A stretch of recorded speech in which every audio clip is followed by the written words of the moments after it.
Lab for hosting us tonight. And I really want to thank Steve Seidenberg for organizing this from 5,000, how many thousand miles away, time into this. Steve couldn't be here with us tonight, but he sends his regards. So thank you, Steve, for organizing this. And thank you so much to Lyn and Julian for reading together with me. It's a great plan. Okay, so I'd like to, yeah. There's a lot of bass and vibration. Yeah. Can you speak That's again? what I'm going for. How do you adjust it back there? Yeah. Okay. Is that better? Yeah, thank you. Are we going to look for the All right. Always popping around. Nice to organize it. Yes. Alright, so I want to start off with a couple older poems that I translated years ago. With something that thought what better way to start poetry reading than with the post. This first one I'm going to read was written in summer of 1800, right after Lyn left the house where he was a tutor, and his student's mother was the love of his life, and so it got awkward, and he was forced to leave. So he wrote a series of poems right after that. And this was published in 1806. It's unclear, despite that's when Lyn was insane. It was unclear if they actually saw this in the print. And as in the journal, with the catchily titled journal, the Württemberg Yearbook of 1806 for friends, male and female, of the fatherland. Home. Gladly, the boatman turns home to the river's calm, from his harvest on faraway isles. I too would come home, if only my harvest of goods had equaled my sorrow. Oh, dear riverbanks that raise me, can you ease the sorrows of love? If I came to you, O woods of my youth, could you promise me peace once again? By the cool stream where I saw the play of waves, and by the river where the ships glide by, I'll be there soon. O trusted mountains who protected me once, my homeland secure and honored borders, I'll greet you soon. And you too, my mother's house, and siblings in loving embrace, you'll all surround me, healing my hearts in your band of love. Oh, you ever loyal ones. But I know the sorrow of love won't soon heal for me. No lullaby that mortals sing will, for comfort, will sing away the sorrow from my heart. For they who lend us fire from heaven, the gods, they grant us holy sorrow too. So be it. I seem to be a son of earth, made to love, to suffer.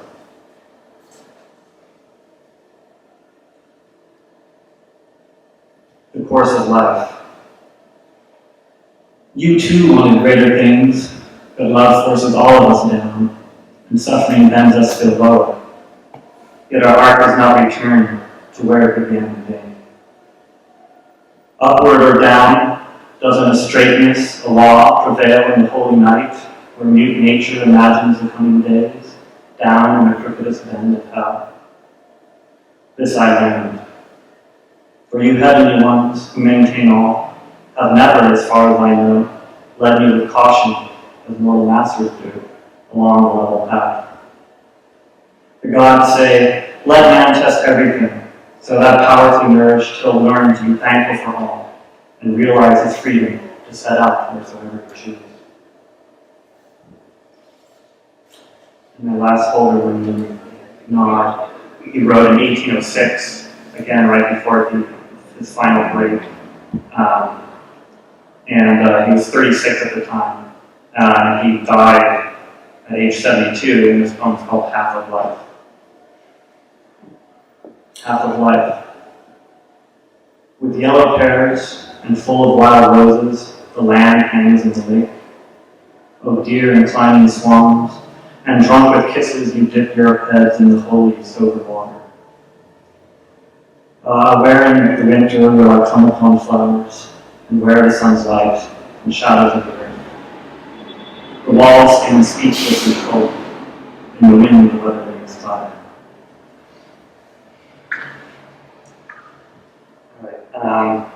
So now for my first book of poetry, Some Ones, that I'm so grateful to Lyn for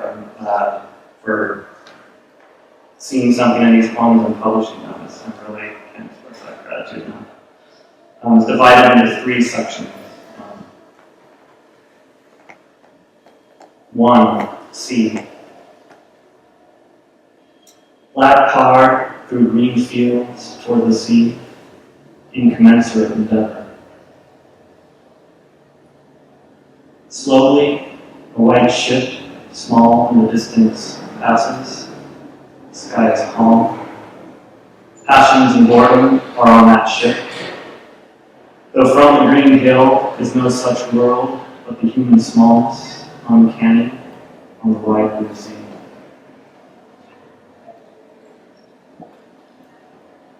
Windless daybreak comes. Grasses hardly move. Buildings wait. By the gray sea, the hawk flies still. The man at the end of the cement pier, looking out. The bay, the gate, 2 islands. The ship gliding, unstoppable fog. Through the bridge, ceaseless, the wind from China, the ship is gone. The Point Arena Pier. Lichen and dripping like beards from the bishop farm. Silence in those trees hovered instants, slipped down the stream to see. Birds sounded small. We stood still on the roadside. Car rolled down to the sea to explore.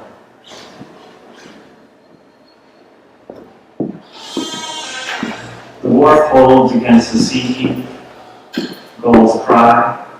Ships are air in holds move slowly. The rough boards, solid, appear. 2 eyes.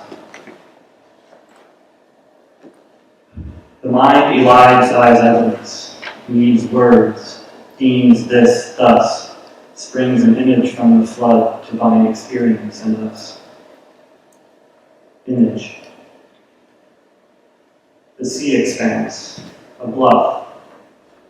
Grasses move in silence unattended, swallows sky, the eye, caught, patches of this, the world, many-folded, ceases not.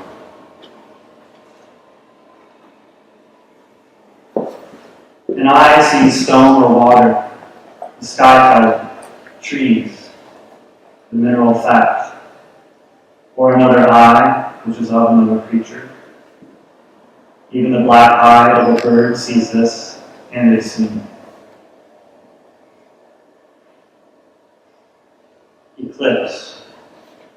Gray and clear, articulate air, filmic, because the moon is between.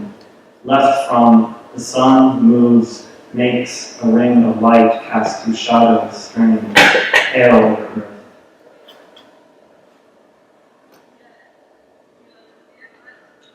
An eye sees light, not stone. Light bent back, the sight of sense, the stone thrown toward. A glass house in the woods is like an eye. The metal light comes in. The sky and the dirt below the trees. The light there of surface light thrown from the light from somewhere else. Bent back. Scene of reflection.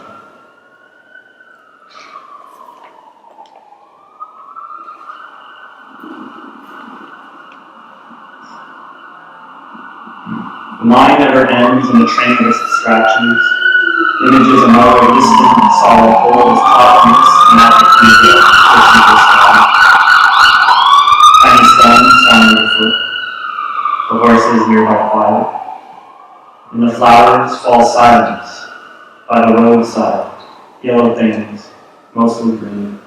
In here and there, alive with insects, a simple breeze, the horses look on. Things are of the world. The mind it is not a thing alone. Following respite stone sound, a light on the song that owns. This is the third section from the first section. Here is the world a child loves. Give us this day, dust will always.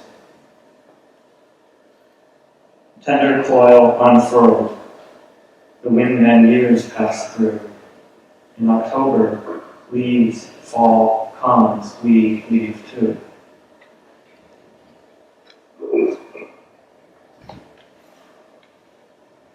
Tree leaves, the intricate folds of flesh and stone or ocean, have no depth. Another surface is a human being, is of, not under this, does not stand under. A word can often stand between.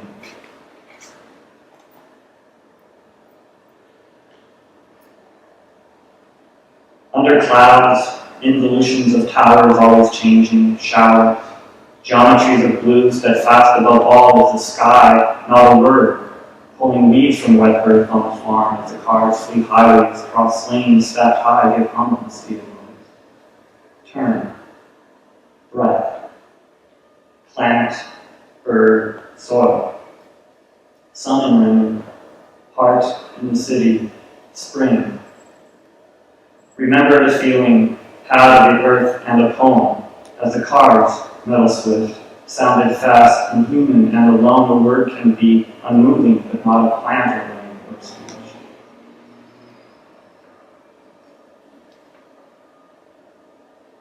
Sundown through fields, a train, dark trees distant. The train moves through the air darkened, the material air. Through the window of the train beyond the fields, darker woods. The woods, weight of the dark air. The whole world. The train window through this, reflecting humans moving through.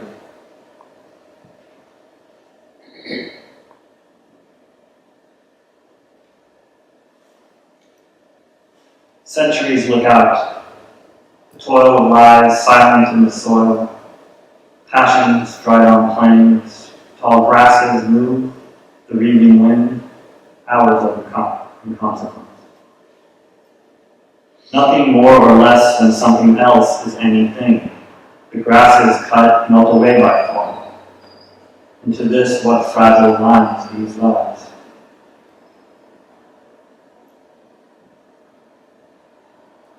Plum blossom on a stone, a heart, a city. Uneven roads gird the brown earth. The human mind alone, a whisper of fact. Thank you.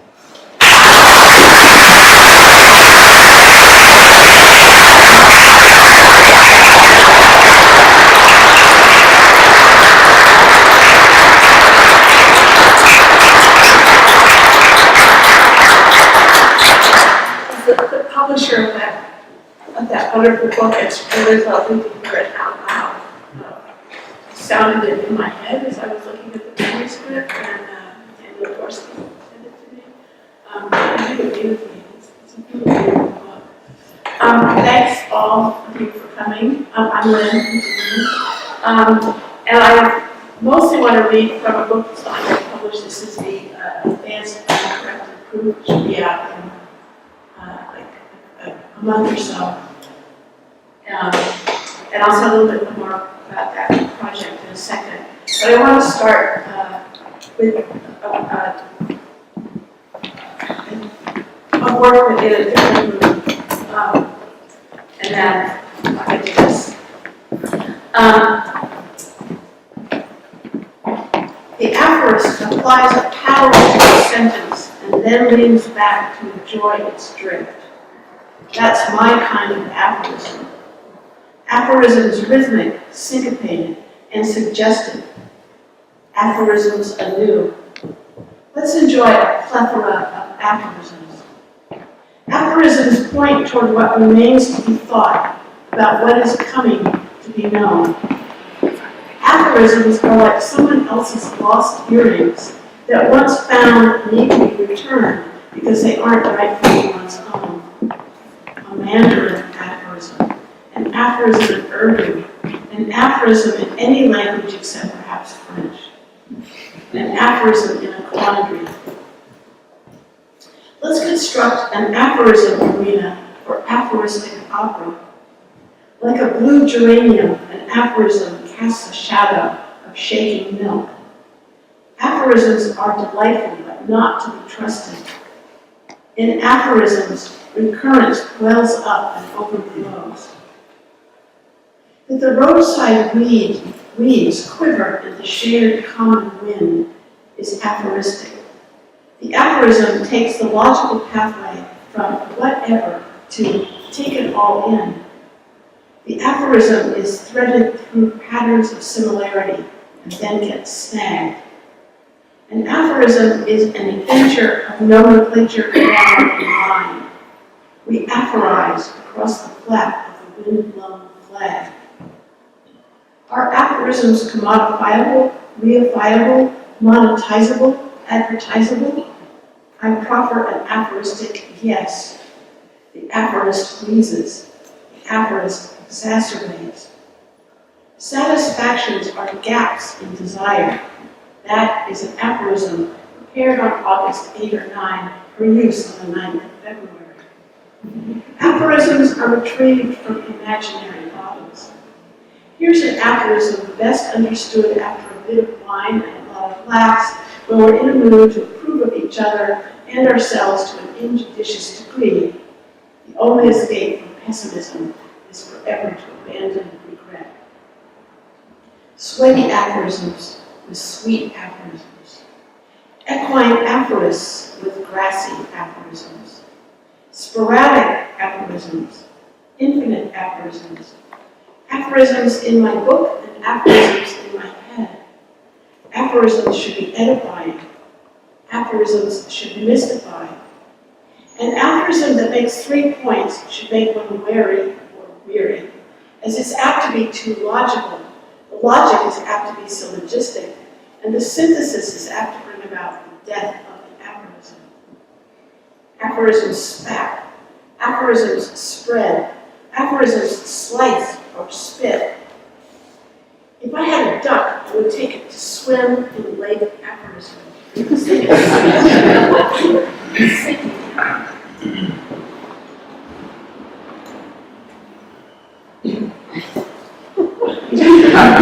Alright.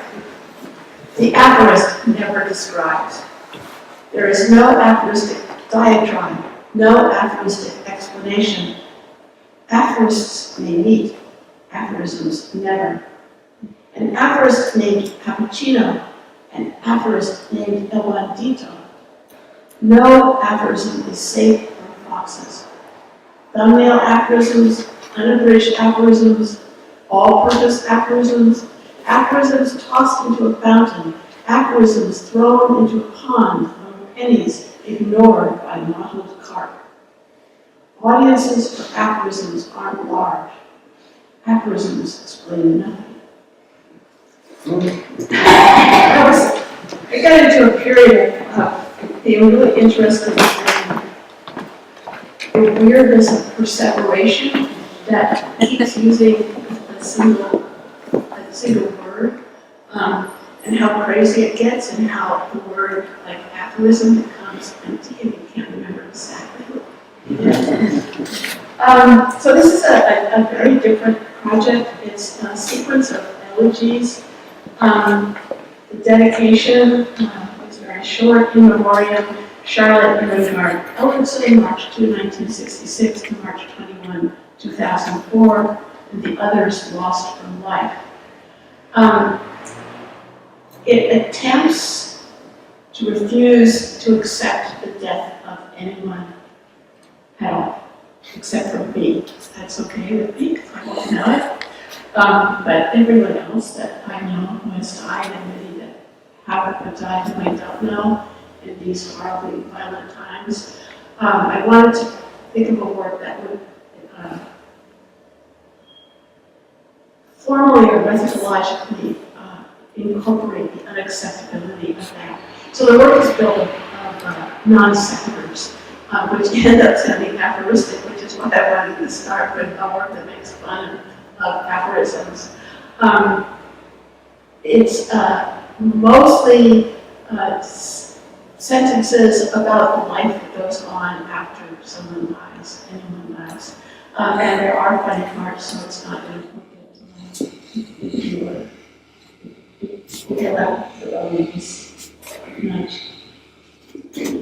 all the girl thought irrelevant was never to become relevant to her. At the far left in the upper corner, we can see the Blessed Islands. At the bottom to the right, it says, "The End." I am horrified he has been shot and see the blood on his hands and head. But now I see that the victim isn't who I thought it was. He has turned to beseech me, but it's just some blonde stranger. I don't care a bit about him, and walk away. Time's retraction brings the failure of action. Elbow, richness, auburn, critic, water rising through the plumbing system. Anomalies cannot provide. No dummies, they were experiencing. Then experience ceased. A scream from within a circle of chairs, an ascending of stairs, and then a scream's cancellation, all accomplished without any screaming. A sphinx, a grid, and a cyclist in red. It was a warm day, March 8th. The co-ed had sweat on her lip, a foretaste of spring. Knowledge is lost in redundant unexpectedness. Feel, a flash of emergence, the present, new ideals. A moan, an elf with so many toes on her feet, bam bam, that she couldn't wear boots, damn damn, stepped into hot coals, ram ram. One spring the wise guys booming one spring, boom, one. The next thing they knew, it was a warm day in spring, and each had several deaths to mourn. In this, another sphinx trick, a hole, a minus device, like a mad wave. Up go the shades, but there's no light outside to be let in. She concentrated form, she identified in, she told to. They who accomplish banging gather, they who diminish do so proudly. Half is done with a quarter to spin by a worrywart wearing sunglasses. The sun is too coherent. The egg in the glacier hatches out mice. Mother, as generous as a caterpillar, she has given her very body away. Now I witness with the senses and materiality is singled out. Mad manifest squares, the semantics of an evil activity. The phrase, this stream among wolves. How vulgar the vulnerability of the ear holes, the armholes, of anything that serves as a window of the body of the world. The day comes up from a severed page. Joe has standing whispers. Jane has a secret. The dancer is ballooning. He's fat and light-footed. He's becoming airborne. Nothing's in his way.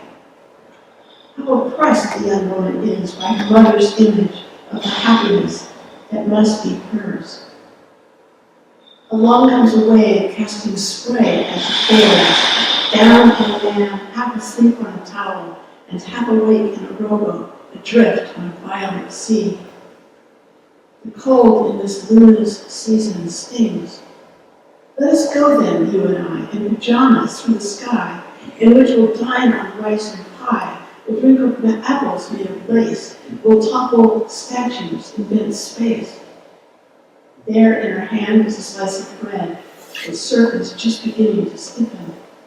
Can we question this? The stars are bits of fire that have broken off the earth. Like ants, we must make our choices quickly. Death we cannot people, lend, cloud, or declare. Thunder here is rare, no matter how thick the air, with things besides to strike into view. Time's flow is dammed, and the past comes back. To begin with, I am faced with mountains to circumambulate, since I can't cut through them. I enter the folds of a human adventure. On every door there hangs a figurehead, and this one comes to face me as the door swings shut. I will proceed with good will, the best of wills, anxiously. Bird daughters, bird flying from the forks, the blurbs, the cereals, the time. I saw a golden tadpole eating apple jam. I saw a southern whirlpool sucking down a ham. The pattern grown with fruit, and apple falls tomorrow. It's a non-sequitur, that. Sense data sense. The muscles give out mid-word, and a thief stutters while accusing me is unlawful theft. Moon comes along, mounted on a beast called that, who is neither more nor less than a horse as obedient to moon as the tides are to the moon. Shot men hurrying toward each other at an intersection with open umbrellas, none willing to give way to the others. Shot of placid camels, neither near a chained dog. Shot of sugar maples, temporarily obscured by falling snow. Tomorrow morning, unless things vastly improve, I'll go in person in front of the caravan and take it over the mountain. I thought I saw an earthworm stirring in the dirt. Then I saw it was a sadist wielding quirt.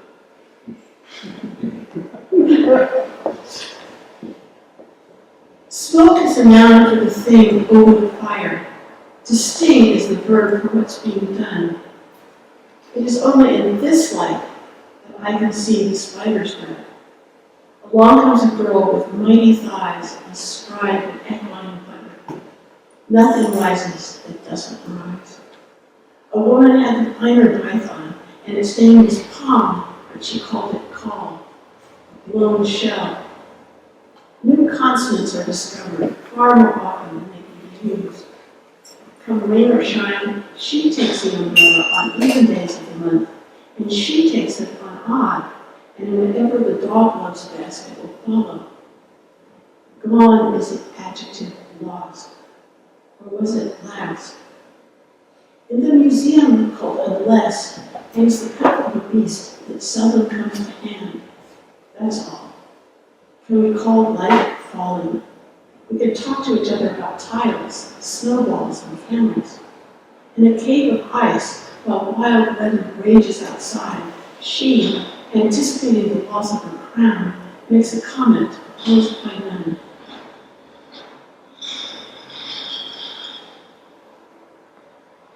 Who would perish stronger does, and leaves us on the slope some tree or other remnant.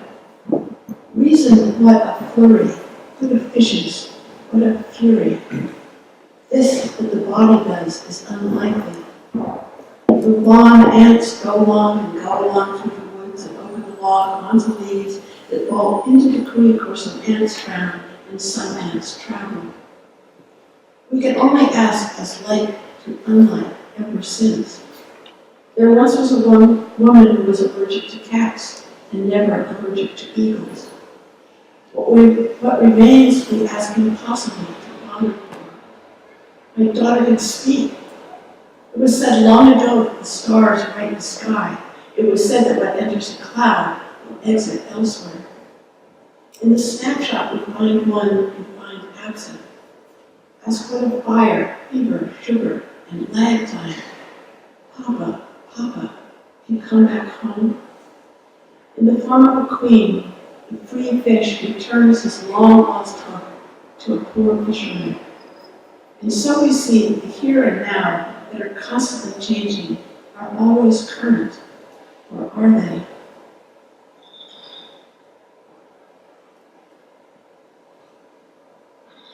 Floating to earth, holding onto an inflated condom, down comes a swinging mouse, which may well be an irreverent owl, a statistical pine cone, or a vestige of melancholy. The hawk, when interrupted, will metamorphose. The woman in the photograph is not to be confused with those she put in distance and then brought back singly. Some say the stars are burning leaves. The truest story is a short one, told at length and step by step, though all in vain, all in fun, and just for your sake. We could stop here with the unframing, the vague resemblance, the blurring of vision. Her name was Kick. Her name was also Crawl. This is full of inexplicable consonants. Between poles, like fallen wires, the barbs are melting into. We want a wind that can justify the rattling of the door, the wafting of the scrap twisted inward away from danger. For no apparent reason, the empty sleeves of the gray wool coat that is hung in place for days from a sturdy hook by the door uncannily shift, and the coat falls. Perhaps the book should be sealed. Perhaps they should be dipped into clear glue or rosin. Along comes a person with camels over the plains and a plan that can't be filled. She's at the tiled crossroads of the fountain, still. Citizens, the clerk announces, an interview. It's remarkable how often one types the instead of to, but it carries no more meaning than there is to be found in the act of cutting through a large head of cabbage. There is nobody of any importance there, nor anybody of no importance. Discover the millipedes. A boy skates by, dogs leap from a bus, and then I cry, stop! The dog's name is Reprisal. The cat is called Paul. Glass in hand, paper plate on grass, chair over shadow, children to the left, armlet approaching under cover of night. She will know nothing of what happens next. What we're watching reaches its greatest height, and we're down to the last foot of kite string.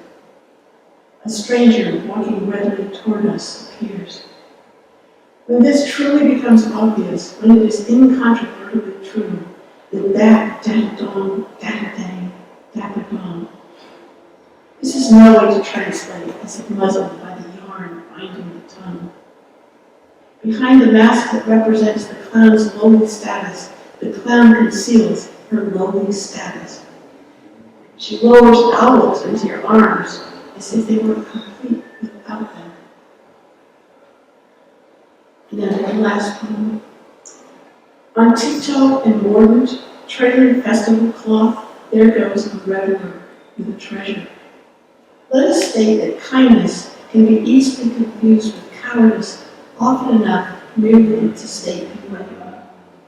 If I mumble, will I taunt him? Will I haunt him? Less than half the gray, frayed moon stays in the dark of daylight street, still in the standing breeze.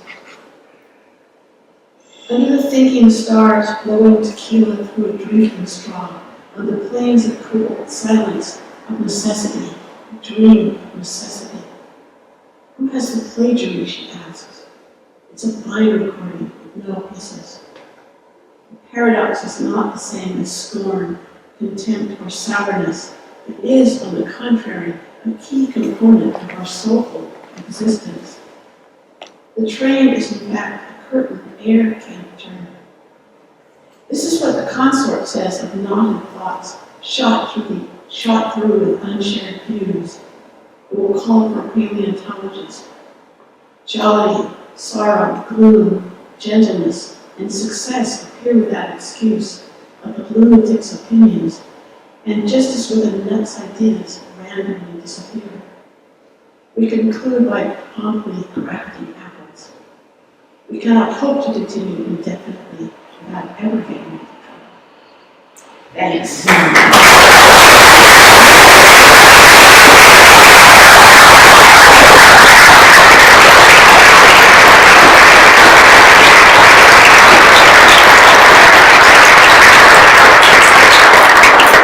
We're going to take a short intermission at the foot of the projector. If y'all need wine or beer, it's here. We paid for it. If you can pay for it too, that'd be awesome. But, honor system.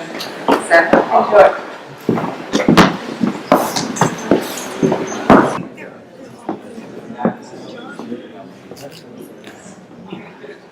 So I wanted to thank Tina for the lab for this, and Stephen for curating this evening. And Stephen can't be here, he's in the morning. And so I wanted to also thank Tina for that wonderful reading, and it's such an honor to be with both of you. Speaking of morning, I'm heavy with grief myself right now. I lost a friend, Lyn Kelly, to suicide a few weeks ago. This is her there, and so I couldn't really feel like I could do regular poetry reading. And I just got back from her memorial service in New York, where some of the people who were musical collaborators with her did a tribute performance. And I wrote a couple of songs for her and I wanted to share with you tonight, and just share some of my thoughts about her and about making these songs for her. So, Lyn Kelly, she was a dear friend and musical collaborator. She was a writer, actor, country musician, hairstylist, and performer. She performed in everything from queer cabaret to Shakespeare. She was also on Law and Order. She also happened to be an HIV-positive trans woman from rural Appalachia, raised in the Pentecostal tradition. And we had both ran away from home when we were 16 for being queer, into a bigger city. And she's such a frustrating person to have died, because whenever someone dies, there's this tendency to wax poetical about them and make them larger than life, and the fucked up thing is that really was larger than life, and I don't know, did anyone here know her, ever met her? Max. So if you came within her purview or sphere of influence, even online, you would know that I'm not exaggerating when I say that she was scintillatingly intelligent and was usually the smartest person in the room, and wickedly funny and could cut anybody down to size. And devastatingly beautiful, as you can see. She's a Southern belle with this big red hair. And I actually took that picture of her, and this is how I saw her, is this. She also, but I'm not going to talk superfluously about her. She was also like a badass, and she knew how to throw shade, and she could ghost you. And I only later realized that the ghosting was not, I was taking ghosting personal, but that was a feature of her depression and anxiety, and a lot of which has to do with being trans. I always thought of her as famous, even though she was also my friend. I didn't understand why she wasn't more famous. She had this ridiculously amazing voice. She could sing these gospel songs. She once did a rendition of that famous aria from Madame Butterfly, which she reenacted on stage at this queer cabaret with a trans guy wearing a monkey suit. And at one point during the crescendo of the aria, she suddenly pulls a banana out of her cleavage and offers it to him, and he throws it in her face. Madame Butterfly realizes she's alone. I met her at the Trans March in 2009 in New York City. We immediately spent all day together and talked during the whole march, and then went to this dance party called Trans My Jam afterwards, and we stayed up till 4 a.m. talking, and that was the beginning of our friendship. And we discovered we both loved country music, and she had grown up in the church and the Pentecostal tradition, singing these gospel songs. And so we started getting together and playing old-time music and gospel music. And so she wanted to form this little outfit, and so we formed this little band, and she wanted to call it the Invert Family Singers, which I loved, the inverts, like just queer enough without fronting identity politics in the face. And I think I didn't understand at first that those songs were really meaningful to her. She grew up in Appalachia, this Christian tradition, and I'm not Christian. She took it really seriously. She believed in the old-time religion. And so when we sang songs like "Are You Washed in the Blood of the Lamb," or "Fill Me Now, Jesus, Fill Me Now," like it was tongue-in-cheek, but the double entendres were not lost on her or anybody, but it was also deeply serious for her. You know, a lot of it had to do with like trying to negotiate being transsexual and Christian. Like we used to sing the song, the Hank Williams song, "I'll have a new body, I'll have a new life," which takes on this the transsexual, after death.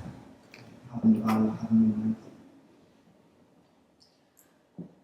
So when I found out that she died a few weeks ago, I went down to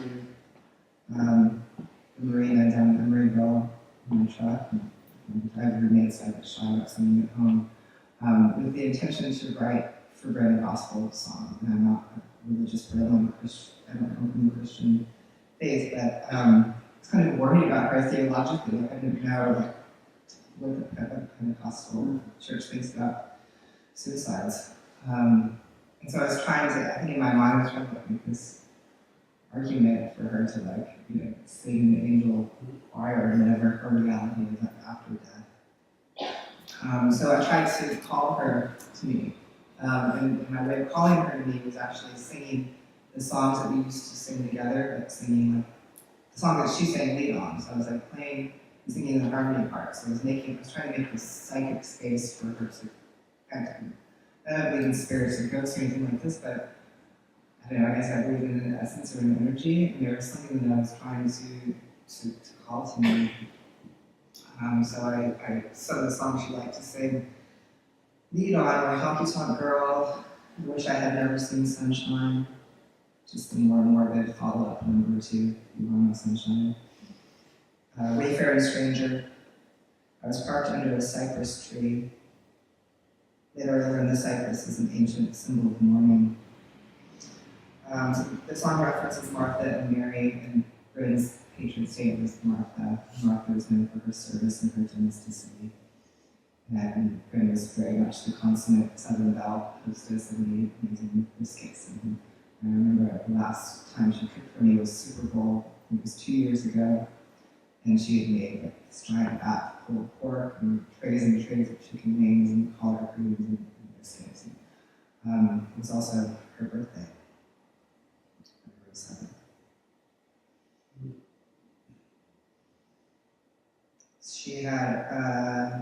She had a really sharp wit, but she was an excellent gossip. She was really fun to gossip with.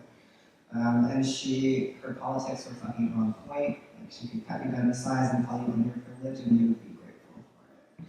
Like one of her big pet peeves was when trans guys would throw around the phrase tranny flippantly as if it belonged to them. When that word tranny has historically been used to disparage trans women. So she was really, really good about that stuff. And she once said to me, Julian, are you a crotch watcher? You strike me as a crotch watcher. And I'm like, I was so humiliated. I was like, what do you mean? Like, that's so, like, no, but like, yes, I mean, I guess. Don't we all, especially trans people, like, are aware of like, what's going on or not going on down there. So I realized she was like maybe telling me something about herself, but she was also making fun of me. And it worked. So I'm going to sing for you this gospel song for her. First, I'm going to read the short lyric, and then I'll sing the song, which is called The Lord's Sweet Mercy. To see the shape of your spectacles in the sky, which overarches our conception of ourselves. 2 big feet, weird voice, flat affect, give way to a rounder board. Leave to me. Your nostalgia is your salvation. The placenta, they say, is the only organ you grow as an adult. Ugh, bear with me. Except for the skin, plus the extra cells around our hearts, hands fresh away from life towards stoves. Even concrete drains wish to be human. Don't go dark on me. Have on this bridge of pathetic size and a chicken for every bird doing pot. May it haunt their houses pleasantly. When the feelings came after the initial numbness, they are gormless, relentless, causing amazement. I went to the woodshed freshly smoked to write this gospel song for you. The guy yells at me, stick it in your eye. On Treasure Island, Tammy says the janitor rules everything. Perhaps you would be satisfied with a mind less nimble than your own. In Francis, the albino porcupine diverts our gaze towards San Francisco, where I left my love. You fit more live-in the pinhead than I could hope to haunt Granada, trite as a periscope with a game turned up to 8. When we listened to Fleetwood Mac's Tusk together, and you sang Loretta karaoke, tight like a narwhal knows Nirvana at the gates. Dis, hear dis.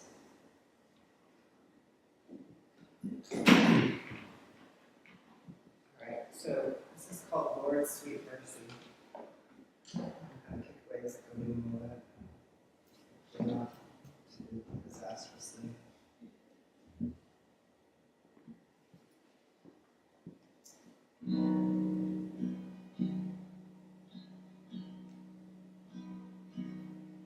In the shade of the cypress, your melody will come. 'Cause darling, now fall rest, you are the angel one. Sing, Lord, sweet mercy, I put me in your hand. Singing, Lord, sweet glory, for the angel band. I never met a woman with such a tongue as yours. What could cut a diamond and leave you like a ghost? Singing, Lord, sweet mercy, I put me in your hand. Singing, Lord, sweet glory, for the angel band.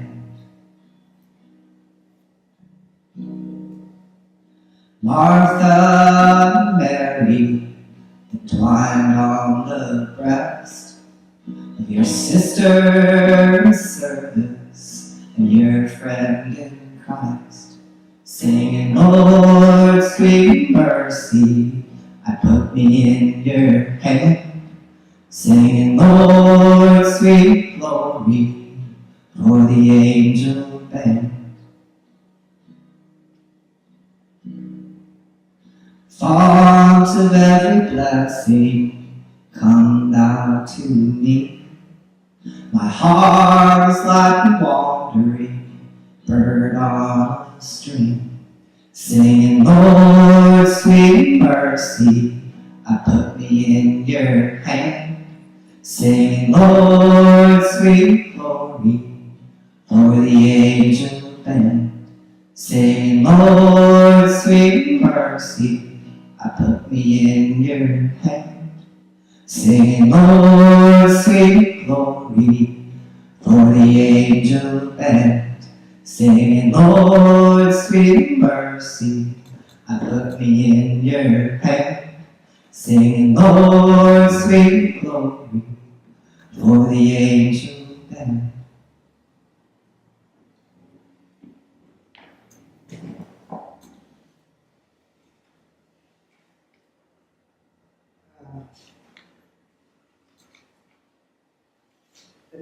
The night after I found out Green died, she came to me in a dream. She was wearing a dress of peach taffeta. She kind of hooked her arm around my waist and pulled me to her and kissed me. She had this bright red lipstick on. It was so loving and so tender and it felt so real. And I kissed her before I knew what her mouth felt like. It's like, so it didn't, you know, sometimes you have a dream and you can't tell if you're like manifesting it out of your unconscious desire, but it's something that's come to you from the outside. I don't know, but it seemed like she came to me. I've never had any encounters with spirits before, but I had consciously, as I said, tried to call her through my harmonizing, inviting her in to sing the lead parts. And then this night, I was straight up, was trying to call her to me, like in a little grammatical way, like talking to me. And that night was really windy, my truck was blowing around, and I was down again by the water. like I said, we loved to play the old time music and gospel songs together, but she was also a great date for partying. We stayed up till dawn more than once, drinking, dancing, being catty, sorting pills. Once we ended up at Nowhere Bar in New York, which was a gay bar in this weird no person's land kind of in between Union Square and Chelsea. And we're there on beard night. And both of us were like, fuck, for different reasons. It's two trans people without beards. Different relationships to the idea of having a beard with all these bros. But we found a corner. It was like the most fun night ever. And then she would just ghost you.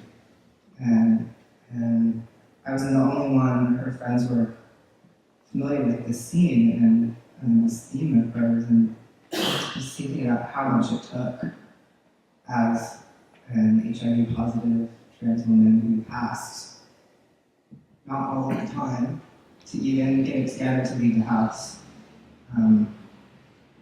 every day. And she was so talented, it was hard for me to believe. We both had this dysphoria around our voice. She had anxiety about singing with cis women because she was worried that their voice would make her seem more too masculine by comparison. I never thought that, just thought that she was just really a churchy voice. I was afraid of sounding like a girl or sounding like a Muppet. And Naomi, the person who played Washboard in the invert family, said, well, all the Muppets were voiced by dudes. I was like, oh, it's okay. In her eulogy for Bryn, Sarah Schulman said that Bryn died of poverty and lack of access to resources. I would say maybe she also died of anger and despair.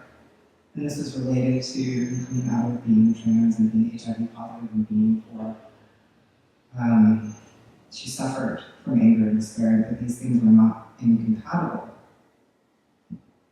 She left a really angry suicide note in which she apparently lashed out at the one she loved the best. And yet her last post on social media was be kind to each other, just from the Bible, from Ephesians. Bryn had an immeasurable empathy and kindness in addition to this intense anger and despair. And I want to remember her last injunction, be kind to each other. And I'm also trying for my own part to remember to be kind to Bryn. So this is the other song I wrote for her. It's called Being Kind.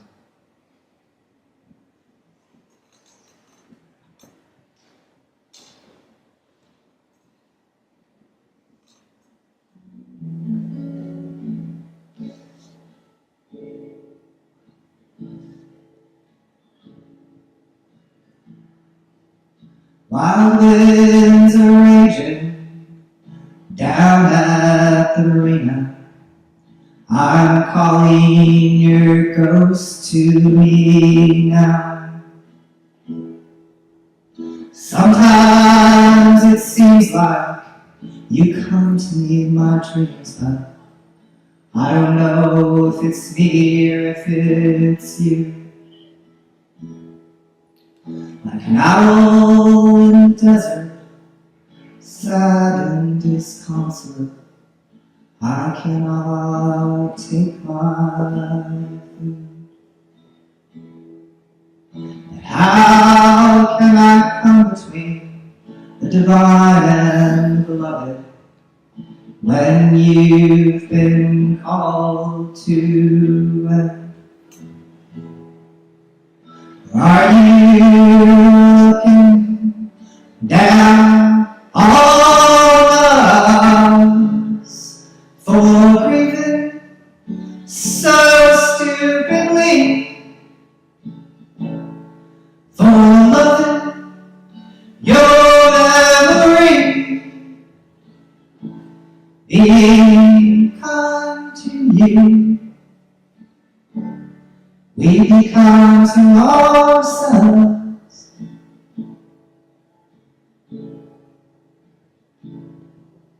We dress up each time you pulled me into your lap and lovingly kissed my mouth. I said, I know I'm not the only. You laughed and said that you're the only one over 22. Are you looking down all of us for grief so helplessly? All of your memory, be kind to you. We be kind to ourselves.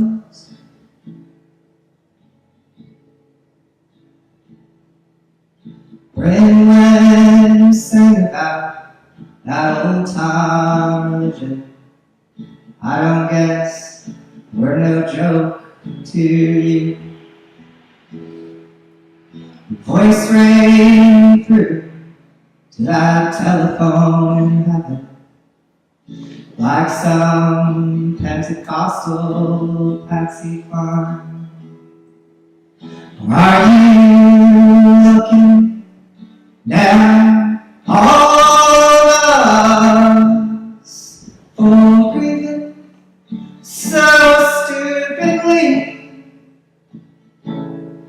All of your memory,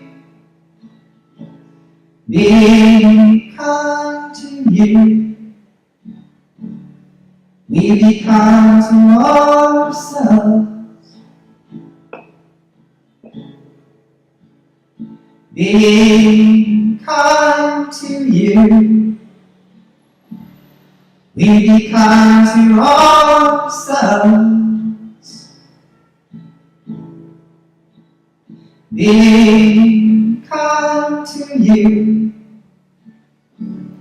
We be kind to ourselves.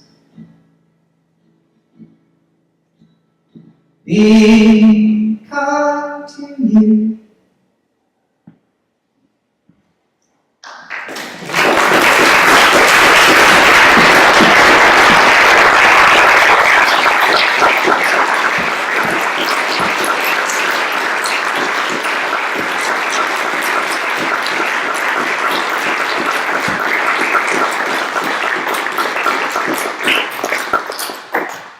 Thanks everyone for coming. Stay, if there's any more wine, I'll dish it out.